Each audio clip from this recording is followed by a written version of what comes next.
Hello, I am back. All right, now today we're going to cover the NFC East.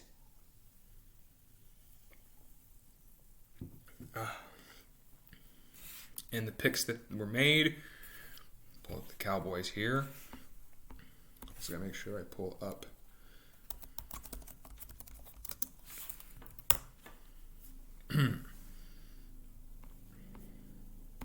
There we go. That's a reliable source.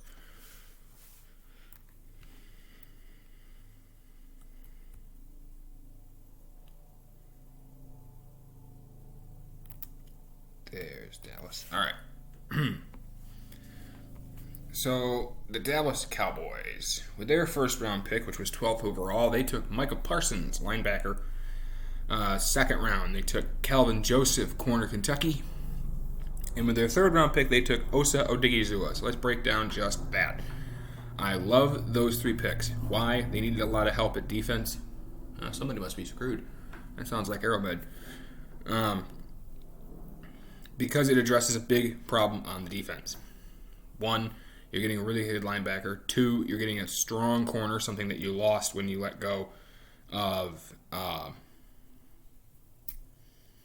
knew that was going to happen. The kid from Connecticut. He's with Miami now. I can't think of his name. And then Osa Odigizua, because your defensive line last year was just abysmal.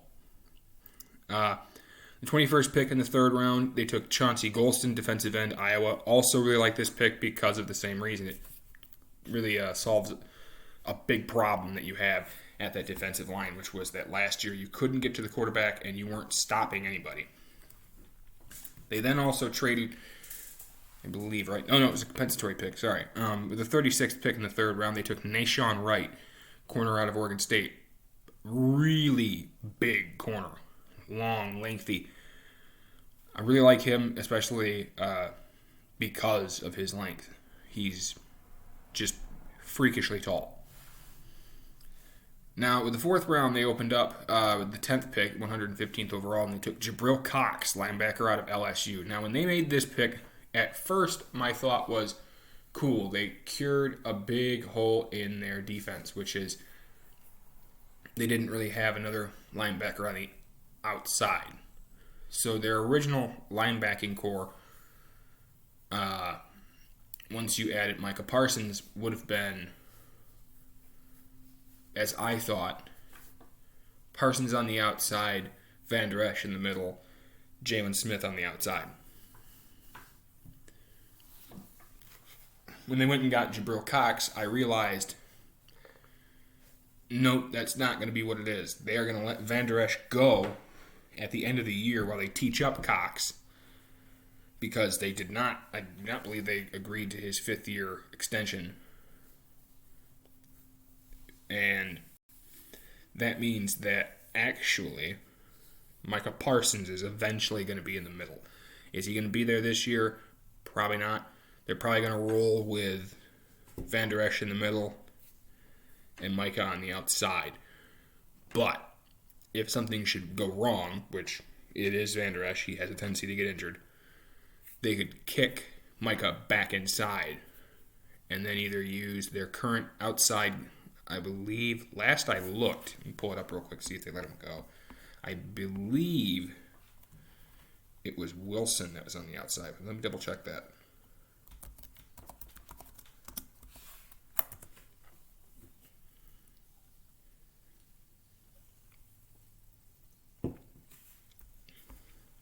Of course, I typed that in, and the first guy that pops up is Micah Parsons.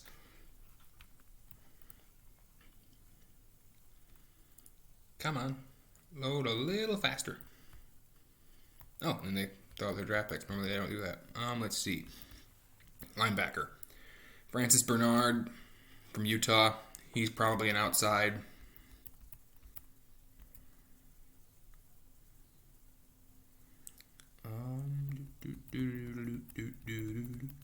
There we go, Jabril Cox. Like I said, he'll be outside. I don't see them kicking him inside. I think they leave him on the outside. Luke Gifford. He's outside, but I don't see him really getting any meaningful snaps. Unless something, again, goes drastically wrong. Aziz Kamara. To be honest with you, I don't know who that is off the top of my head.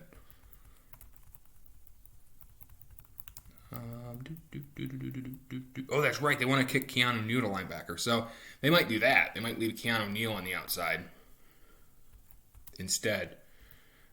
Because they might have lost who I'm thinking of. Let me see if he's, like I said, see if he's still here. Jalen. Yeah, it looks like he might be gone.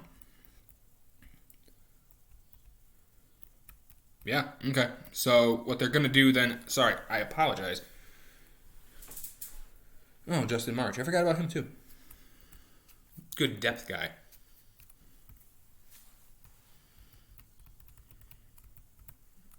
So what they're probably going to actually do is they're going to roll like this. It's going to be Keanu Neal on the outside. Van Der Esch. It depends on what type of system they want to roll with. If they want to roll 3-4, it'll probably be Neal, Van Der Esch, Parsons, Smith. Then they roll 4-3, because they usually roll kind of both. It'll probably go, if I had to take a guess, Parsons, Van Der Esch, Smith. Or, again, if they intend on the possibility of losing Leighton Van Der Esch, they might, if they're not certain of Leighton Van Der Esch, they might just let him go now. Make a trade. The next pick in the 4th round was the 33rd overall. They took Josh Ball, tackle out of Marshall. Their 5th round pick, they took Simi Fehoko, wide receiver from Stanford.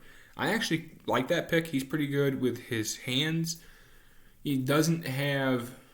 So when I say he's fast, I don't mean he has like elite speed. He's not going to fly past you. But he does have some good vertical speed to help battle the corners and safeties. So I do actually like that pick. In round 6, with the 8th pick, 192nd overall, they took Quentin Bohanna, defensive tackle from Kentucky. That was a trade with Detroit. With the 6th round pick, 222nd overall, the 43rd pick in the draft, or in that round, sorry, they took Israel, Okwamu? I'm assuming I'm pronouncing that correct. Corner out of South Carolina. And then with their last pick, 7th round, pick 10, 238th overall, they took Matt Farnock, guard out of Nebraska. They're undrafted free agents. This is as of today from, I believe I'm on PFF, Pro Football Focus. They picked up Jaquan Hardy, running back out of Tiffin. Brennan Eagles, receiver out of Texas. That's an underrated pick. That kid can fly. TJ Vasher from Texas Tech, another pretty good receiver. Brandon Smith from Iowa, another really good receiver. Osiris Mitchell from Mississippi State, another receiver. Brennan Knox, running back from Marshall. Nick Ralston from Louisiana, that's tight end. Nick Eubanks from Michigan. I need to see more out of Eubanks. They didn't really do a whole lot with him. But I think that could be an underrated pick if he ends up being used correctly, I guess would be the way, which would be normally at Michigan they mainly used him as a blocker. But if he has receiving skills, which I don't know off the top of my head, I don't watch a lot of Michigan tape. And of the Michigan tape I could find this year, a lot of it was just abysmal. He might be able to become a weapon. And then they took Artavis Lynn. Artavis Lynn. He's another tight end out of TCU. They also took Braylon Jones out of Houston. That's a guard. Linebacker Tyler Coyle from Purdue. Linebacker Anthony Hines III from A&M. And defensive interior lineman Austin. Oh man, it's another Oregon kid. Feaulu is going to be my guess. Some of the names from guys that are from the West Coast, they're Samoan, and reading their last names is a little harder than you think.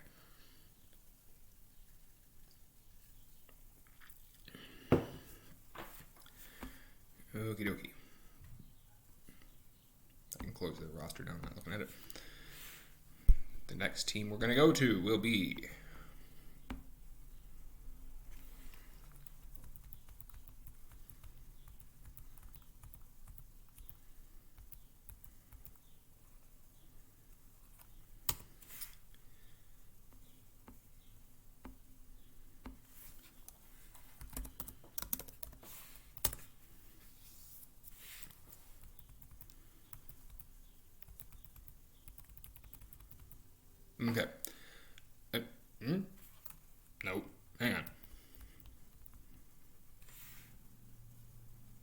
double checking my information real quick. Hang on.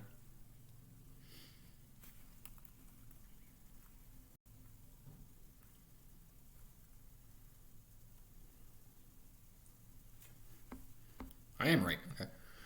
I read something and I was like, the Giants. I'm like, they're NFC. And then as I said it, I did that thing where you're like, yes, no, crap. I'm like, let me double check. I'm 95% certain I'm right about this. I am.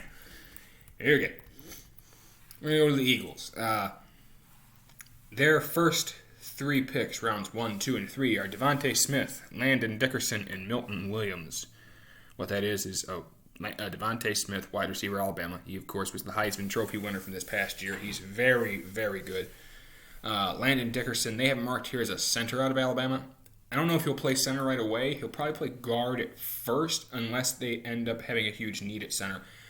Last I had looked, they still had... Man, I'm not doing well with names today. They had their center. Let me look this up real quick before I go ahead and say that they do indeed have him. You spelled that wrong. Well, I live in Michigan. I don't usually have to spell out that word off the top of my head. Come on. There we go. Oh, it opened the wrong thing. Never mind. That's not helpful. It's like, would you like to know about our draft? I'm talking about that right now, bud. Trying to figure out. Here we go. Give it a second. There we go. It usually loads like the first 4 names, and then it's like, oh, that's not in order. Hang on. And redoes it. So I had to make sure that we're right here. Brandon Brooks at guard. Okay. Tackle, Nate Herbig.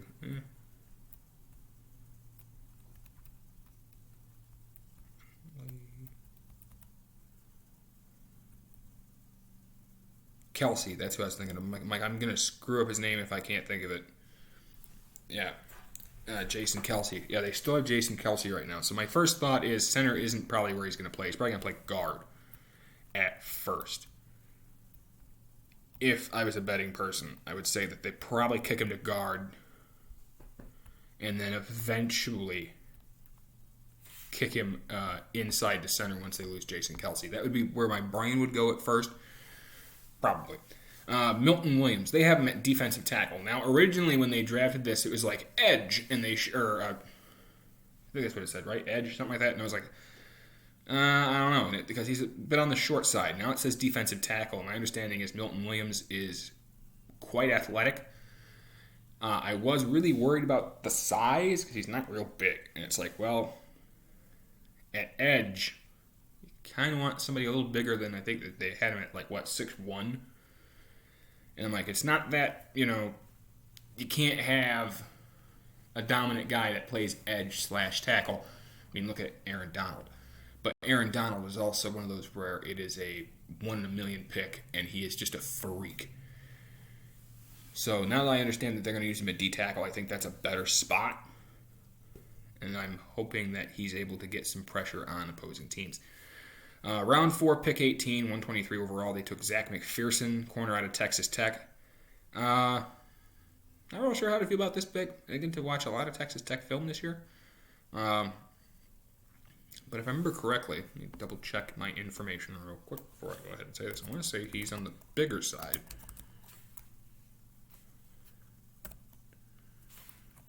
I type in Zach MC and it goes, did you mean Takk McKinley? No, I did not. Oh, for some reason I thought he was 6 foot. He's 5'11". All right, so, if he's athletic enough, he should be just fine. Round 5, pick 6, they took Kenneth Gainwell, running back out of Memphis. This is actually a really good landing spot for Kenneth Gainwell because I envision him more as almost like a slot receiver and running back, and this team will actually probably use him at that, so that's a really good pick. I sometimes hate you, NFL Network. Oh, here's a video of us talking. Obviously I don't want to see that right now. With the 6th round pick number 5, 189th overall, they took Myron Tuipulatu, defensive tackle, USC. See, sometimes I know what I'm doing. I actually like this pick. Guy that can stick and slide off of people from the inside, but more than anything, they run an interesting system with they use their linebackers quite a bit. And if nothing else, you want him to be able to pick people up and just eat blocks, which is also my comp I had for Jay Tafili, which was, hey, can he come off people and get in the backfield? Absolutely. But also at the NFL level, there's going to be a conversation with him of, hey, if you can eat 2 blockers at a time, cool. That's something else that we really want you to do, because that means now somebody's either unblocked or a linebacker's going to be unblocked when he slides through behind you. Round 6, pick 7, Teron Jackson, defensive end, Coastal Carolina. Coastal Carolina was actually hard to find tape on them with the exception of the BYU game.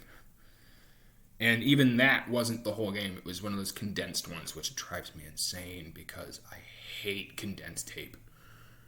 I hate condensed tape and I hate highlights. Why? I don't want to see highlights. I want to see you in 3-4 games, sometimes more, and I want to see the mistakes. That's what I'm looking for. I'm not looking for, oh, he looked amazing in these 3 games. No, I'm looking for, where did you make a mistake? Did you correct the mistake later? And so I wasn't able to see a lot of tape on him, but Coastal Carolina had a really good defense this year, so. 6th round, pick 40, 224th overall as a compensatory pick. They took Jacoby Stevens, safety out of LSU. What I know about Jacoby Stevens and of the tape I saw, I actually like him quite a bit. But I wonder if they're going to load him down in a box. Because if he's going to be a box safety, then I think that'll be great for him. Coverage-wise, it's not that he can't cover, it's that there have been moments of, oh boy, with him.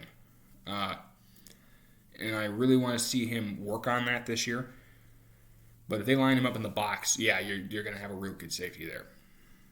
And the last pick, round 7, pick 6, 234th overall, they took Patrick Johnson, edge from Tulane. They're undrafted free agents, which is when it gets super interesting.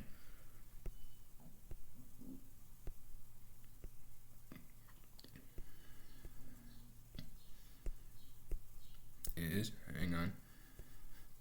It's in alphabetical order, so I go past everybody. They took Jamie Newman. It was, of course, the quarterback from Georgia / Wake Forest. Why is it? That's actually exactly how it reads. Why do I say that? Well, because Wake Forest, he had some pretty good tape, and then he went to Georgia and didn't play. So, Jamie Newman. What are my thoughts on Jamie Newman? The kid actually has a lot of pretty good tape, and he is a good player. So, if nothing else, I think that gives you a really good backup and a guy who could battle eventually for the starting job, especially if for some reason Jalen Hurts begins to have issues. Their next undrafted free agent was Trevon Grimes, and then they also took Jamon Osborne, 2 really good receivers.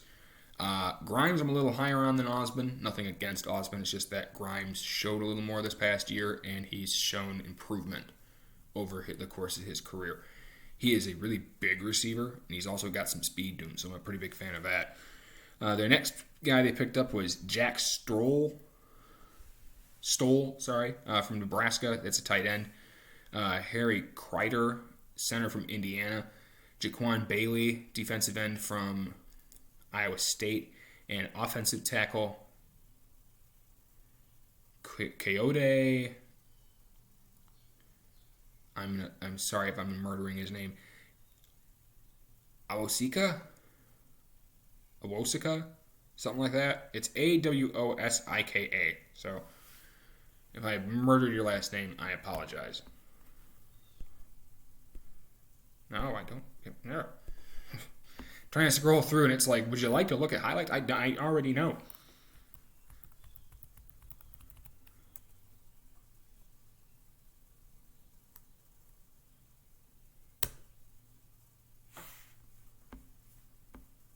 There we go. Washington football team. I always got to make sure that I correct myself when I say that because I have a tendency to still call them the other name because that's what they've been my entire life, and now they changed it. And it's like, ooh, getting used to that is taking a second. I'm pretty good about doing it, but every once in a while I go, oh yeah, they're the, and people are like, what? I'm like, oh, sorry, that's right, that's not what they're called anymore.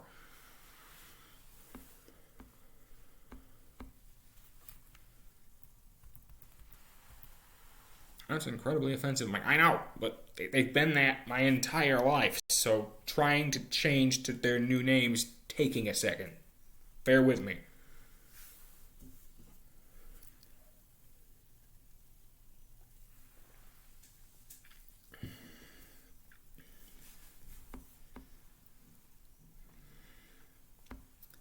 All right. Washington football team. Their first pick, round 1, pick 19. They took Jamin Davis, linebacker from Kentucky. I really like Jamin Davis. I think he's a really good linebacker. But I'm going to go ahead and tell you, I don't like the pick. Now, you're going, you just contradicted yourself. Yeah. There was a better linebacker on the board. And you're not going to get me to move off that because the best linebacker on the board went in the second round to Cleveland. But I will say this: Jamin Davis is a very good linebacker. I have no trouble with them having him on the team. I just didn't agree with the pick at the time. Now, when you look at overall linebackers, I had him probably as, since they clump all the linebackers into one group. I try sometimes on my board split as best I can because there's some guys who play both. They play outside and inside, and then you go, well, you're a tweener. I can use you at both positions. At inside, I probably had him as my number 3 linebacker inside. Overall, I think I had him as my number 4 guy because I had Jeremiah, of course, sliding in there at I had him at 1, if we're going to be perfectly honest.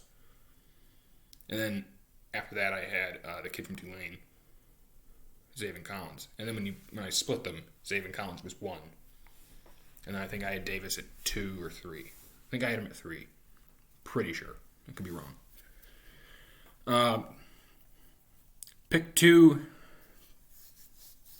which is in round 2, pick number 19, 51st overall. They took Sam Cosmi, offensive tackle, Texas. I really like that pick. Sam Cosmi is a heck of a tackle, and he is physical at the point of attack. Round 3, pick 10, number 74 overall.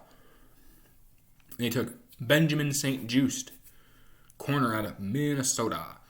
I really like this pick. Benjamin St. Just is a good cover corner. He's also really big. And I know you're going, what is your obsession with big corners? Some of the trickier receivers are good against the short guys because it's athlete against athlete. And they go, my arms are longer, so I can snatch things out of the air. Or when it's athlete against athlete, I can beat you with footwork and mobility and being able to just use my body to get away from you. Now, when you have a big, long corner, I don't want to compare these two people, but I usually think of, like a Richard Sherman type guy who's just big. Yeah, you can't do that. I can't use my footwork and body to slide around and catch the ball because you're so much bigger and equally athletic. Benjamin St. Just can do that. Now, again, I'm not comparing him to Richard Sherman. I'm just saying that's kind of the mold for the bigger corners. It used to be, you're a big corner, you're probably going to get moved to safety. Now it's, you're big and athletic, awesome, we're going to kick you on the outside, and we're going to tell you to cover whoever they've got. It also comes in handy when you have, off the top of my head, I don't think any of the really big receivers play against you. Well, the Eagles have the kid the Lions had, and I want to say he's like 6'2". Look that up real quick. Hang on. Fulgham. And they also have J.J. Arcega-Whiteside. I forgot about J.J. Arcega-Whiteside. He's like 6'3", I think. 6'2". And Travis Fulgham, he's big. Because that was what I thought when they got 6'2". Yeah, they're both 6'2". Actually, Fulgham might be closer to 6'3", to be honest with you. When you look at, again, one of those where if you look at it, it's one of the things that drives me insane about, the combine and the official heights. Oh, well, he's actually 6'2" and 5'8". Round up, he's 6'3". Why? 5'8", really? I understand you need exact measurements, and that's why that says that. But there are certain times where you go, you might as well round up. Well, he also has this high vertical. Okay, so he might as well be 6'3". Anyway, I really like that pick. Round 3, pick 19, which was the 82nd pick overall. They took De'Ami Brown, wide receiver out of North Carolina. I really like De'Ami Brown. Kid is athletic, and he's got some speed. You throw him in the slot and dare people to cover him. Round 4, pick 19, 124th overall, they took John Bates, tight end out of Boise State. Bates is surprisingly a good receiver. Why do I say surprisingly? When you think of tight ends, your prototypical tight end, you're now turning into this receiving threat. But for a really long time, it was mainly blocking. And John Bates can block, which is why I say he's a surprisingly good receiver. Because with Boise, typically you don't have the super athletic tight ends, not coming out of that system because they run the ball a lot. But he's actually pretty good. I like this pick. It was a sneaky good pick. There it is. Waiting for, I'm like, eventually the little video is going to pop up from the video that's playing above. There it is. Sorry. Round 5, pick 19, 163rd overall. They took Derek Forrest, safety out of Cincinnati. Derek Forrest is a really good safety, and he was buried on some people's boards, and I don't know why. He can cover, he can tackle. Really like that pick. I want to make sure I'm saying his name right.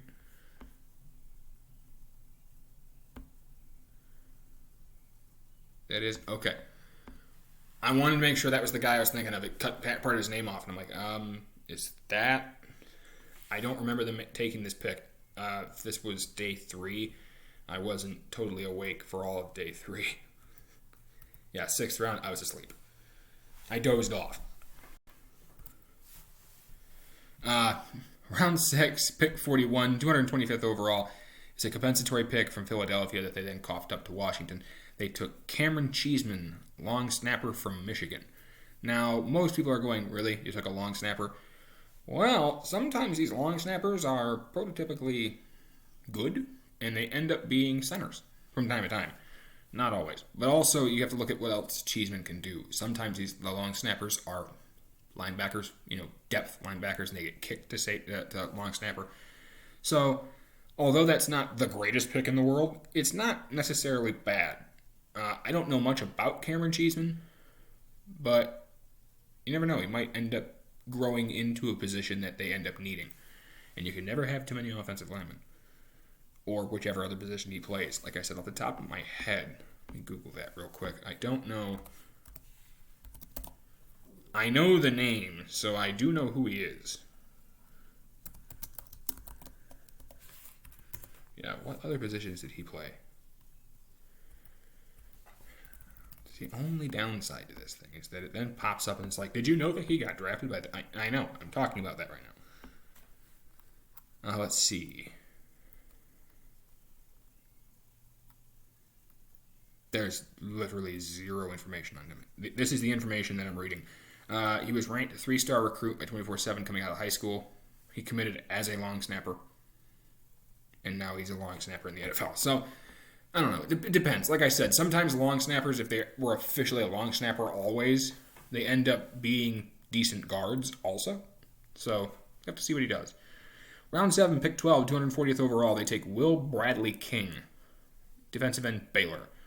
Off the top of my head, again, Will Bradley King doesn't ring a bell. However, I will say Baylor's defensive line is usually very good. So, see how he does with this team. Of course, then again, also at defensive end, you don't need a whole heck of a lot. So, nothing else, he's a depth guy. Now, the round 7, pick 19, 246th overall, they took Shaka Toney, another edge/defensive lineman out of Penn State. That is an underrated pick. Why do I say edge/defensive line? He played a little bit of both in college. He was mostly a defensive lineman, but they do that weird thing in Penn State, which is something that the Washington football team also does, which is they're also possibly hybrid a linebacker. So, Shaka Toney, I like the pick. I'm just kind of surprised he fell this far. I had him being projected somewhere in round 7. But 246th is a little further down than I thought he'd go. I also had him sometimes going in the 6th round. Just one of those where you're like, hey, if it's a depth position you need, go take him. So, again, if you can teach him up, get him to play a little better. He played pretty well in college. So I'm interested to see how that goes. And now we go to the undrafted section. They currently only have one undrafted player signed, and it is a really good one, and that's Jarrett Patterson, running back out of Buffalo. I really like Jarrett Patterson. Kid can play. All right, now we go to the next team, which is the Giants. Let's see if I can find them, because it's in alphabetical order, so my brain doesn't process the name. It goes to who's where. Goes off the team name, not, New York. My brain goes, okay, football team. They're probably in the F's. No, they're not. All right, round one. They took Kadarius Toney. Little on the short side, not going to lie. But I will say this. My comp for Kadarius Toney is a similar play as Percy Harvin. Although I think Kadarius Toney is better than Percy Harvin, which I never thought I'd say that. But he's got some explosive speed, stick him in the slot, and again, dare people to try and cover him. Round 2, pick 18, 50th overall. That was a trade. I should make sure I say that. Pick 20 was a trade for Chicago. And now this next one is pick 50. Pick 18 in the second round. They traded that with Miami. And they take Azeez Ojulari, defensive end/edge from Georgia. Again, why do I say that? Well, the Giants do this also, where they kick sometimes guys to linebacker, and I think Azeez Ojulari actually plays a little better as quote-unquote a linebacker, because that gives him more flexibility to be able to either crash or slide out and cover in the flat. Round 3, pick 7, 71st overall, trade with Denver. They take Aaron Robinson, corner out of UCF. I really like Aaron Robinson, and I'm glad that he ended up with this team because they do need some help at corner. Round 4, pick 11, 116th overall. They took Ellerson G. Smith, edge from Northern Iowa. Of the Northern Iowa tape I saw, their defense was really tough. Now, they got burned a few times, but overall, their defense was pretty good. And their edges did a good job of getting in the backfield. So, I don't know who that is off the top of my head name-wise, but I did see Northern Iowa tape, and their defense was pretty good. So, where's my cursor? Oh, wait. Round 6 is their next pick. It was 196th overall. So, they dropped 80 picks later. And they took Gary Brightwell, running back out of Arizona. Didn't see really any Arizona tape, to be honest with you. Well, no, I did see Arizona tape. I was looking at a receiver. I was looking at somebody. You can never have too many players at running back, in my opinion, because it's such a position where the guy gets banged up really easily. So, if nothing else, you get a really good running back you can stick in your depth chart somewhere or on the practice squad.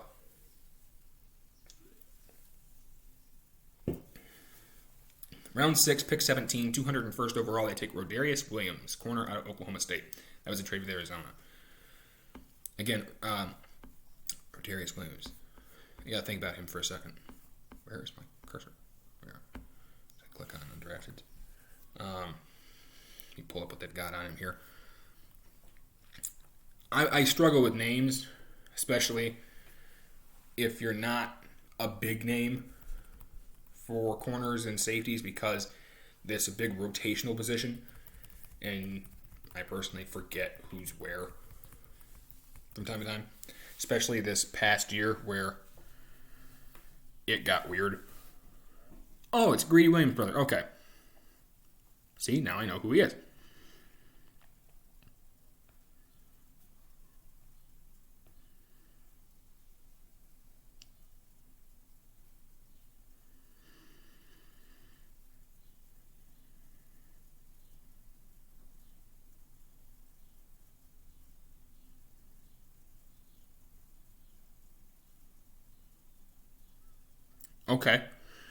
Okay. Never mind. I do know who this is.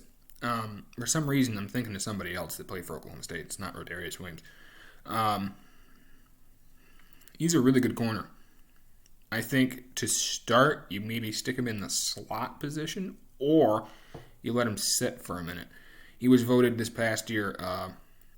This past year. Never mind. I'm looking for the year on that.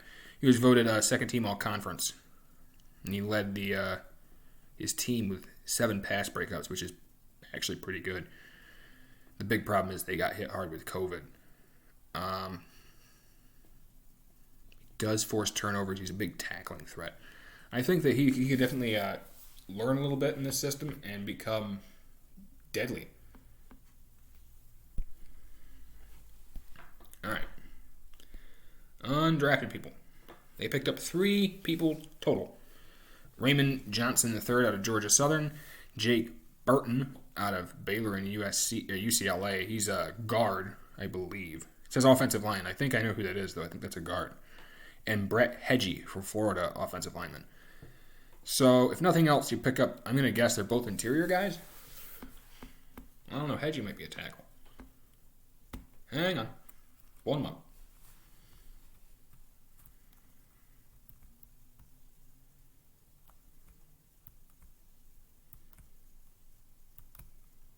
Oh, this is useless. It's not telling me anything. Yeah. I'm going to assume those guys are guards, because I think they're pretty much set at tackle. Although, when I say guards, one of you might actually be a tackle, but I'm going to guess they're going to kick you inside. I think they're pretty much set at tackle, off the top of my head. They picked up another free agent, did they? Pretty sure. Anyhow, that does it for the NFC East. I'm going to try and come on here tomorrow, and we'll do the NFC South. And then I might just do NFC South and West to just get it out of the way. That does it for me, and hopefully I'll see you guys tomorrow. Bye.